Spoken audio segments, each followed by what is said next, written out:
ศไทยเพิ่นมีเงินหลายขนาดนี้เลยบ่ทุกคนขนาดเนาะเด็กแรกเกิดทางประเทศไทยพี่น้อง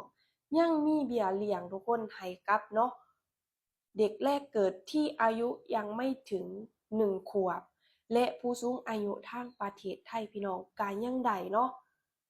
ได้เบี้ยเลี้ยงเนาะทุกคนจากผู้สูงอายุทางประเทศไทยได้เบิดทุกคนป๊าดพี่น้องถ้าเป็นบ้านน้องรัดเด้ถ้าเป็นบ้านน้องรัดนะ